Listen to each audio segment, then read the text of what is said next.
Os governadores ainda não se manifestaram sobre a nova proposta do Palácio do Planalto para tentar reduzir o preço dos combustíveis. A ideia é compensar os estados e o Distrito Federal por perdas causadas pelo projeto que limita a alíquota do ICMS em 17%, mas, atenção, haverá contrapartida.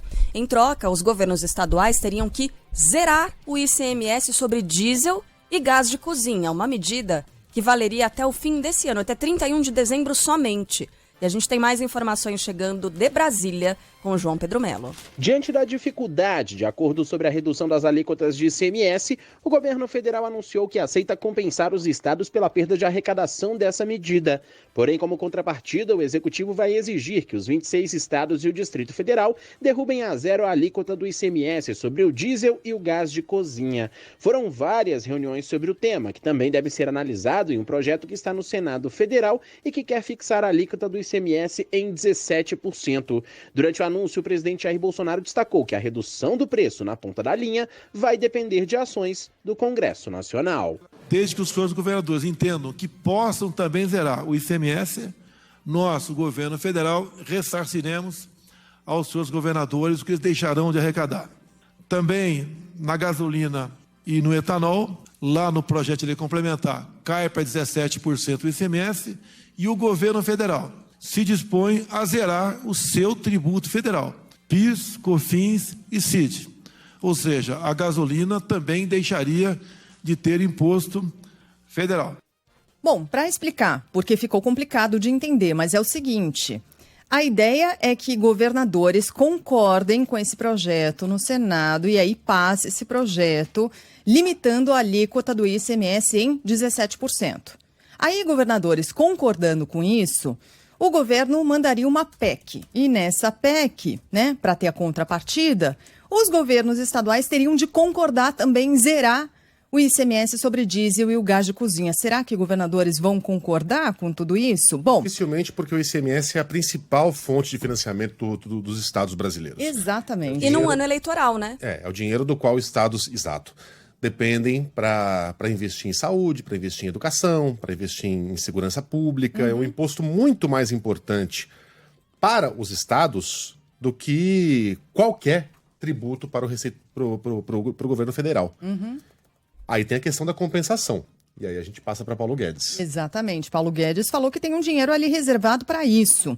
Entre 25 e 50 bilhões de reais que seriam destinados para compensar os estados. Nós vamos ressarcir os estados, transferindo receita para eles, de forma que eles não tenham essa perda de arrecadação por estarem contribuindo para atenuar o impacto sobre o povo brasileiro dessa segunda grande guerra que nós estamos enfrentando. Adorei o que o tio Rei falou agora há pouco. Quem fala entre 25 e 50 bilhões, a pessoa que gasta 20 ou 40 mil na sua casa. Se você fala que o valor é X ou 2X, você não tem noção do quanto custa. Você está falando um número ou o dobro dele. O que é isso, né? Exato. Vamos ter 20 ou 40 graus, né, de temperatura máxima. Pensar na reforma da casa da Carla. A Carla acha que vai gastar entre 200 mil e 400 mil. Eu estou inflacionando aqui os valores. Não, pelo amor de Deus, gente. Eu espero que não seja nem esse piso aí. Mas é só para mostrar a discrepância mesmo do pensamento. Vou gastar algo em torno de 200 ou 400 mil. Imagina! Você não faz a menor ideia do que você está fazendo. Exato. E o tio Rei apontou, já que o tio Rei foi citado aqui, outro ponto importante. Você subsidiar o diesel, vá lá. Isso é um programa social, né? O Brasil depende umbilicalmente do transporte ferroviário. Agora, subsidiar etanol e gasolina, por quê? O governo está subsidiando a compra de feijão, de arroz, de farinha, de carne, né? Então, quais são as prioridades exatamente para o brasileiro de verdade? O presidente da Câmara, Arthur Lira, afirmou que a casa vai se debruçar sobre o assunto logo após o Senado concluir a votação do projeto que limita a alíquota do ICMS. Nós aqui esperamos, como é democrático, que o Senado, e esse apelo a gente já fez publicamente nas conversas, tenha a tranquilidade, a autonomia, a sensibilidade na aprovação do PLP 18 e que nós, após isso, tramitaremos uma PEC que autorize ao governo federal a ressarcir os estados que estiverem à disposição para zerar esses impostos estaduais sem prejuízo nenhum para os governadores pelo ressarcimento do governo federal. Eu falei aqui que o Brasil depende do transporte ferroviário, transporte rodoviário, tá? Bem entendido. Também presente ao anúncio, o presidente do Senado, Rodrigo Pacheco, falou mais uma vez em buscar consenso. Acolhemos as reivindicações do Poder Executivo, levaremos ao Senado Federal, a todos os senadores, para apreciação do PLP 18 e das medidas legislativas, eventualmente de índole constitucional, as propostas de emenda à Constituição, para poder fazer valer essas iniciativas do governo federal e, dentro do diálogo, que é muito amplo no Senado Federal, buscar, então, se ter o consenso que possa convergir os interesses e as percepções do Senado, da Câmara dos Deputados, do Poder Executivo, ouvindo também os estados da Federação. E aí, se por um lado é uma medida bastante popular, baixar preços dos combustíveis, né, que é essa grande tentativa, senadores e deputados, a gente não pode esquecer, estão também em ano eleitoral, né, de olho nas suas bases, nos estados, conversando diretamente com os governadores, né? Então, como a gente já falou aqui da perda de arrecadação, deputados e senadores também estão de olho nisso. É ano eleitoral, tudo que a gente fala, a gente tem que lembrar, é ano eleitoral. Será que de fato estão preocupados com a gente, com o nosso bolso? Claro que não, está todo mundo preocupado se vai conseguir se eleger, se vai conseguir conversar com as suas bases, nos seus estados, né? Então sempre é importante a gente lembrar de um detalhe que faz toda a diferença. Deixa eu só, eu tô tentando lembrar o nome do articulista aqui que eu li, e que estava dizendo o seguinte, para além disso, né, Sheila, da arrecadação em ano eleitoral, no ano eleitoral, a gente está falando sobre essa compensação federal para os estados, né? Os estados vão ficar, entre aspas, reféns do governo federal para receber dinheiro. Isso é de bom tom, como diria a Ilana Kaplan? Não, né? Então é complicado. Além dessa questão da arrecadação, também ficar refém, né, de quem é que vai liberar o dinheiro. Bom. Na avaliação da professora de economia do INSPER, Juliana Inhas, a proposta do governo pode pesar e muito lá na frente. Isso cria, sem dúvida, um espaço para uma socialização de perdas. Os estados estão arcando com a medida, que no final do dia é uma medida do governo simplesmente para chegar a dezembro, para conseguir segurar um pouco a situação até dezembro, mas novamente ela não resolve o nosso problema estrutural, ela aprofunda o nosso déficit fiscal, ela pode na verdade sair muito mais cara do que a gente está conseguindo enxergar agora e do que a gente está conseguindo ver nesse momento. Vai voltar a esse tema um pouco mais tarde. Agora a gente vai falar sobre STF. Lembra que ontem a gente conversava com o Rodrigo Aidar sobre aquela decisão do Cássio Conká, do ministro Nunes Marques, que devolveu mandatos de deputados bolsonaristas depois da divulgação de fake news, depois da condenação, né, desses deputados. Pois bem, André Mendonça, também ministro do STF, pediu vista e paralisou o julgamento do deputado paranaense Fernando Francischini. Mais cedo, Nunes Marques decidiu levar o caso à segunda turma do Supremo Tribunal Federal. E a gente tem mais informações agora com o Ângelo Sfayer, falando ao vivo. Bom dia, Ângelo. Muito bom dia. Esse pedido de vista do ministro André Mendonça, ele suspende por tempo indeterminado o julgamento sobre o caso Fernando Francischini, do União, pelo plenário do Supremo Tribunal Federal. Quando esse processo foi paralisado, 2 ministros já haviam votado pela cassação. A relatora da ação, ministra Carmen Lúcia, e o presidente do TSE, Edson Fachin. O plenário do STF iria decidir sobre um pedido do deputado estadual Pedro Paulo Bazana, do PSD, que recorreu à Suprema Corte contra a decisão monocrática do ministro Cássio Nunes Marques, que na quinta-feira da semana passada restabeleceu o mandato de Francischini na Assembleia Legislativa do Paraná. Inclusive, ontem pela manhã, ele retomou o cargo no Legislativo Paranaense. Mas a suspensão dessa análise pelo plenário não impede que esse assunto continue em debate no STF. Hoje à tarde, a partir das 2 horas, a segunda turma do Supremo se reúne, mas desta vez para referendar ou não a decisão liminar de Nunes Marques. Foi o próprio ministro quem solicitou a análise pela turma, que é composta por 5 ministros. Um destes votos já é conhecido, que é o voto e o posicionamento do ministro Edson Fachin. Temos, além dele e do próprio Cássio Nunes Marques, também a presença nesta turma de Gilmar Mendes, de Ricardo Lewandowski e também de André Mendonça. Essa decisão monocrática de Cássio na semana passada causou um desconforto entre os pares, afinal, com uma canetada na semana passada, ele reverteu uma importante decisão do Tribunal Superior Eleitoral que, por 6-1, em outubro do ano passado, cassou o mandato de Fernando Francischini por abuso de autoridade e uso indevido dos meios de comunicação. Um caso emblemático para o STF e para a Justiça Eleitoral, porque se trata da primeira cassação de mandato no país por disseminação de fake news. Na ocasião, no dia das eleições de 2018, Francischini fez uma transmissão ao vivo pela internet, na qual fazia uma série de acusações sem nenhuma prova contra o sistema eleitoral, contra as urnas eletrônicas. Então é importante a gente pontuar que são duas discussões diferentes. O plenário do Supremo Tribunal Federal iria debater um mandado de segurança apresentado pelo deputado estadual Pedro Paulo Bazana, do PSD, que não queria perder o mandato, né, que afinal ele foi substituído, ou melhor, ele substituiu o Fernando Francischini e agora perdeu o mandato porque Francischini retomou esse mandato a partir da decisão monocrática de Cássio Nunes Marques.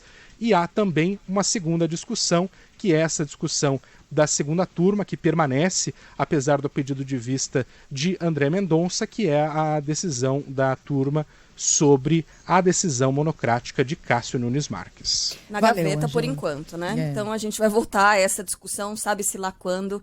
Ângelo Sfaia trazendo informações direto de Curitiba. Vamos seguir agora para o norte do país, porque a Polícia Federal, a Polícia Civil, o Exército e a Marinha fazem buscas ainda e ouvem testemunhas sobre o desaparecimento de um jornalista inglês e indigenista na Amazônia. O Arthur Coelho está conosco também ao vivo, vai trazer os detalhes. Bom dia, Arthur. Bom dia, Sheila, Carla, Megali. A Polícia Civil do Amazonas afirma que houve desde o fim da tarde de ontem 2 testemunhas que provavelmente tiveram contato com o indigenista Bruno Araújo Pereira, da Fundação Nacional do Índio, a FUNAI, e do jornalista inglês Don Phillips, colaborador do jornal The Guardian, antes do desaparecimento. Segundo a União dos Povos Indígenas do Vale do Javari, a Univaja, os 2 desapareceram no domingo na região do Vale do Javari, em Atalaia do Norte, no Amazonas. O assessor jurídico da entidade, Iura Marubo, afirmou que o trajeto feito pela dupla possui vários riscos logísticos, para quem navega em pequenas embarcações. Agora, neste momento, o rio se encontra cheio, por isso há facilidade, né, para fazer um furo, para diminuir o tempo. E a distância entre São Rafael até Atalaia do Norte, essa comunidade fica uma distância de 2 horas, mas também é um lugar perigoso, né, com muito tráfego de barcos, né, tanto de barcos peruanos, de colombianos que moram também nessa região. A unidade disse ainda que eles vinham recebendo ameaças na região, que essas ameaças inclusive estão sendo já investigadas pela Polícia Federal. A FUNAI divulgou que colabora com as buscas e que Bruno Pereira, o indigenista, não estava em missão oficial. O The Guardian publicou que representantes do jornal estão em contato com a Embaixada Britânica no Brasil e autoridades brasileiras. Já a Marinha do Brasil, com apoio do Ministério da Justiça e Segurança Pública, está atuando no local com uma equipe de busca e salvamento que foi direcionada para esta ocorrência. As operações acontecem por meio aéreo, marítimo e terrestre e conta com apoio de equipes da Polícia Federal, da Força Nacional e também da Secretaria de Segurança Pública, além da FUNAI.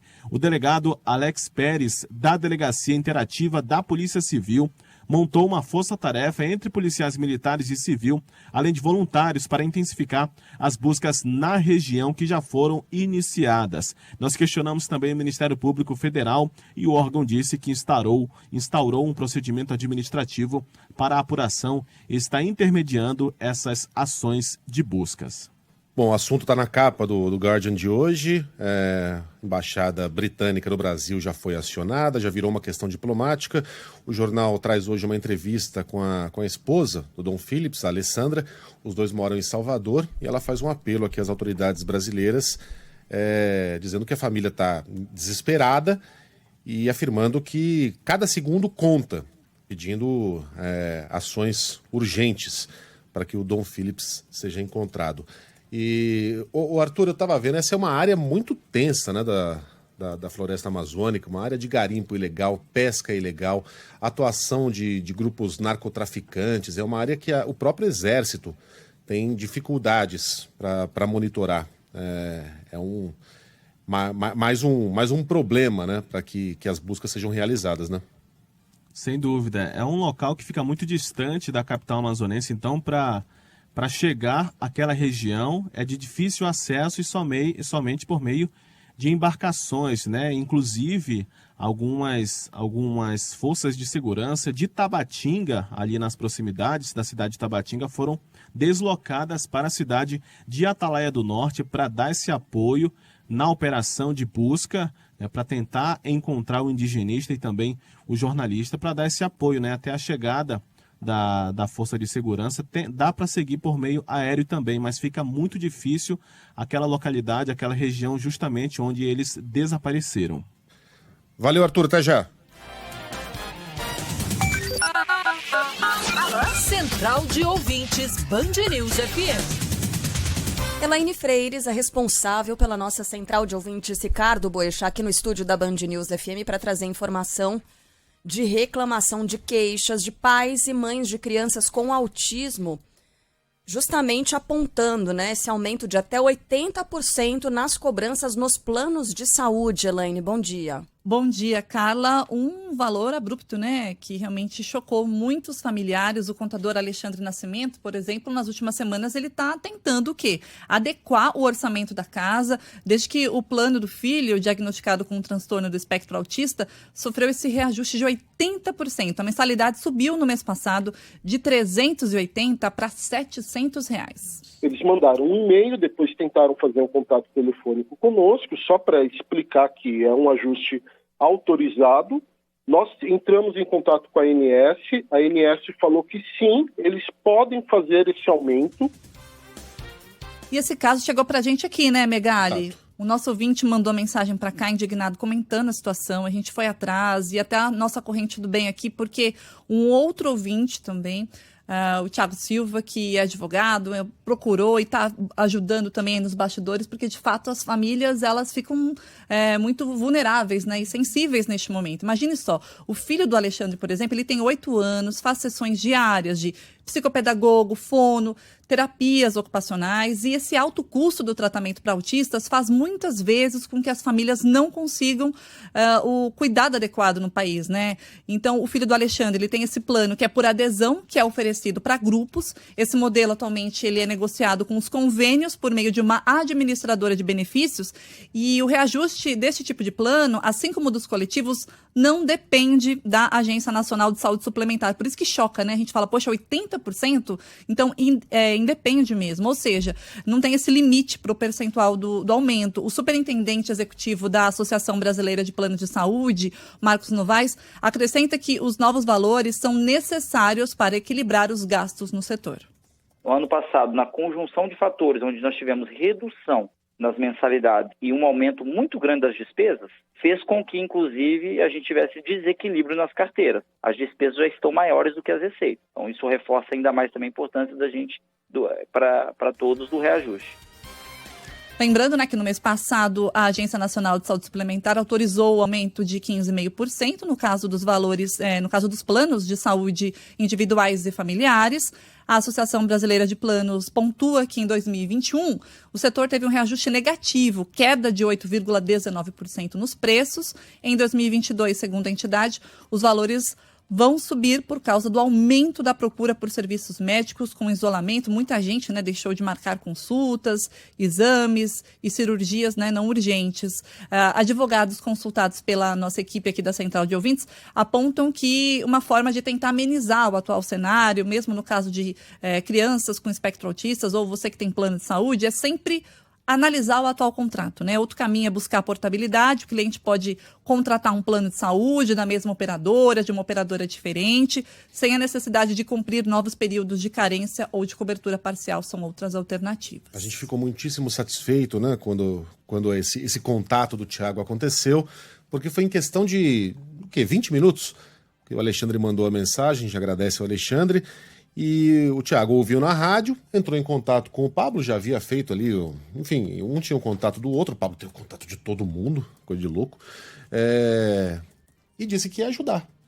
Thiago Silva, como bom zagueirão, Isso, não vou deixar esse aumento abusivo passar, não. E não vai mesmo. Então é para isso que serve o rádio, é para isso que a gente quer que você participe, é para isso que a gente tem uma central de ouvintes com o nome de Ricardo Boechat e a gente tenta honrar esse nome todos os dias. Então mande sua mensagem aí por todos os canais de comunicação que a gente possui, nas nossas redes sociais, pelo WhatsApp 999-592-100, código de área 11, 999-592-100. Nossa equipe aqui está de prontidão. Aliás, chegou mensagem aqui do nosso ouvinte, o pai do Pedro, e o Pedro tá fazendo, o Ivan. Pedro tá fazendo 7 anos e tá na escuta agora da Band News Fala, FM. Pedro. Parabéns, Pedro. Mensagem que chegou pelo 999-592-100. Parabéns. Aê, a gente tem que fazer beijo. isso, sabe? Afagar essa nova geração de ouvintes da Band News FM. Um beijo, Pedro. Beijo, 7 aninhos, é isso? 7 anos, 7. deve estar jogando bola adoidado. Né? Dessa idade, molecada só quer saber de jogar Adora, bola. né? É. Parabéns, Pedrão. Valeu, Elaine. E olha, Claro. a gente vai seguir falando de plano de saúde, porque um dos resultados desse aumento é o brasileiro tentando se virar como pode. Quase 50% dos brasileiros estão agora ajustando o orçamento para não abrir mão do plano de saúde. Camila Falcão. Um estudo da Associação Nacional das Administradoras de Benefícios mostra que 47% dos brasileiros precisaram reajustar o orçamento familiar para não abrir mão de ter um plano de saúde. O levantamento aponta ainda que 83% dos entrevistados consideraram necessário ter um convênio. Para priorizar o plano, a dentista Cíntia Araújo, que mora em Salvador, teve que cortar gastos e optar por um contrato de menor custo. Aqui houve uma necessidade de fazer realmente um reajuste da categoria do plano que tínhamos e do tipo de plano também depois, porque o advento da pandemia nos trouxe uma insegurança muito grande em relação à própria Covid e outras situações que pudessem aparecer. A pesquisa foi feita com 1.012 pessoas de todo o país. E essa aqui? Um deputado do Rio de Janeiro gasta combustível suficiente para dar 3 voltas na Terra em um ano. Quanta base eleitoral para visitar, hein? Rapaz, a minha base eleitoral no Japão. Conta quilômetros, 1001 perguntas. Olá, Austrália. Cara, é um personagem do Júlio Verne. Ele com o carrinho dele foi lá e deu 3 voltas no mundo. Cara, é inacreditável isso. Na nossa cara. E quem tem os detalhes, já que tem deputado abusando da nossa paciência, é a Andressa Busani. Vai, Andressa. Um deputado da Assembleia Legislativa do Rio gastou no ano passado combustível suficiente para fazer o trajeto Rio-São Paulo 5 vezes por semana ou dar 3 voltas completas em torno da Terra em um ano. É o que aponta um levantamento da Band News FM com dados do Portal da Transparência. Pedro Brazão, do União Brasil, lidera o ranking de despesas com combustível em 2021. Ele usou R$57 mil da verba de gabinete na compra de 9.426 litros de gasolina. Todas as notas fiscais são de um estabelecimento que pertence a sócios dele em um outro posto, do qual também são sócios os irmãos dele. Em seguida aparece Samuel Malafaia, do PL, irmão do pastor Silas Malafaia. Ele usou R$56 mil da verba de gabinete com o serviço. O terceiro com mais gastos foi Marcos Abraão, do Avante, que abasteceu o equivalente a R$57 mil em um único posto de Rio Bonito, no interior. Os parlamentares foram procurados, mas ainda não se pronunciaram. Não é incrível? Esse terceiro colocado aí, porque o terceiro colocado também é craque, né? Vamos combinar aqui. A gente falou aqui do Brazão, mas o irmão do Malafaia, esse terceiro colocado aí também fizeram a festa, né? Esse aí teve a manha de abastecer todas as vezes no mesmo posto. Os hábitos, né, são difíceis da gente perder os velhos. Aí eu confio ali, a gasolina é boa. E o André Brazão, que abasteceu no posto do irmão dele, nossa. É impressionante, é impressionante. Gente. Esses vagabundos aí eles dão um gancho para que a gente tenha essa discussão, só que infelizmente é uma discussão que para aqui no microfone da Band News. Para aqui, chega no ouvinte que fica indignado, comenta com a esposa, com o amigo, com o marido, e acabou. Acabou, porque para a gente ter uma mudança mesmo, isso vai depender dos próprios políticos. E sabe quando isso vai acontecer? Nunca. Numa sociedade avançada, como é que funcionaria? Vereadores, deputados estaduais trabalhariam usando o transporte público ou o próprio carro. Se a pessoa tiver a felicidade de ter um carro e conseguir arcar com o preço da gasolina, não é assim que funciona no mundo civilizado? Não é assim que a gente faz? Não é assim que a gente faz? Você que tá aí nos ouvindo, não é assim que você faz? É assim que eu faço. Por que eles não podem? Por quê? Por que são de uma casta diferente? Né? E os deputados federais em Brasília? Por que o cara tem carro particular com gasolina à vontade? No caso dos presidentes das casas, são 2 carros, porque em um deles tem que ir os seguranças. Um carro só para os seguranças. Então já são 2 motoristas particulares, são 514 carros e 514 motoristas particulares, e haja gasolina para essa carraiada toda, sendo que em Brasília, já falei isso 1 milhão de vezes, não vou continuar falando até que um dia a gente tenha a maturidade política de fazer alguma coisa em relação a esse absurdo. O deslocamento deles basicamente é de casa para o aeroporto, do aeroporto para casa, de casa para o Congresso, do Congresso para casa. Eles não se deslocam mais que isso em Brasília. Então por que não uma frota de fretados? Ônibus com ar-condicionado, leito, se quiser, que vai fazendo esse trajeto aí o tempo todo em triângulo. Congresso, apartamentos funcionais, Lago Paranoá, pode acrescentar que tem muita gente que mora lá, inclusive de forma irregular, mas esse assunto para a gente discutir outro dia. Aeroporto, pronto, fica fazendo esse trajeto quadrangular aí. E caso haja necessidade de você visitar, por exemplo, uma cidade satélite, que hoje não chama mais cidade satélite, são regiões administrativas, né? Enfim, aí sim, há uma frota, vamos dizer assim, de 20 carros e 20 motoristas à disposição da Câmara dos Deputados para quando for necessário. Vai lá, protocola, olha, quero um carro. Ah, pois não, tem um carro ali, você vai com o motorista Juarez. E pronto, o Juarez está lá, leva a pessoa onde precisar e volta. Para fazer os deslocamentos tradicionais, ônibus fretados com ar-condicionado e leito. Por que não? Por que não? Se é assim que... Eu sei que vão falar, Megali, como você é ingênuo. Sim, eu sei que eu sou. Mas é importante que a gente lembre sempre aqui que nos países mais ricos e mais civilizados é assim que funciona. Enquanto aqui, que é um país muito rico, mas com muita pobreza e incivilizado, a gente acha que tem dinheiro para tudo. E geralmente o dinheiro vai para essa gente aí. Os iluminados, que dão 1000 voltas na Terra, né? 400 mil léguas não submarinas, rodoviárias. Personagem do Júlio Verne na nossa cara. Vagabundos, aproveitadores com o nosso dinheiro. Bom, daqui a pouco a gente vai falar mais sobre os casos de Covid-19 que praticamente dobraram em pelo menos 24 estados e no Distrito Federal também em 2 semanas. A gente vai voltar a abordar a questão das chuvas que deixam ainda 70 mil desabrigados no estado de Pernambuco, Alagoas também, mortes por causa de deslizamentos. E também a gente vai falar, destaque internacional, né? Boris Johnson conseguiu formar a maioria entre os parlamentares e não vai deixar o cargo não. Então daqui a pouco tem mais informações e pra gente dar, uma desanuviada nesse noticiário tão pesado. Sabe quem mandou mensagem pra gente? Quem? Acorda Pedrinho, nosso ouvinte de 7 anos. Fala, Pedro. Muito obrigada por falar de News. Um beijo. Um beijo. Delícia. Meu queridão. Futebol com Milton Neves. Oferecimento Sicredi. Conheça a primeira instituição financeira cooperativa do Brasil. Sicredi. Gente que coopera, cresce. Casa do Construtor. Aluguel de equipamentos. Ligue 0800 200 0217. E Safra. Empréstimo com garantia do Saque Aniversário FGTS é na Safra Financeira.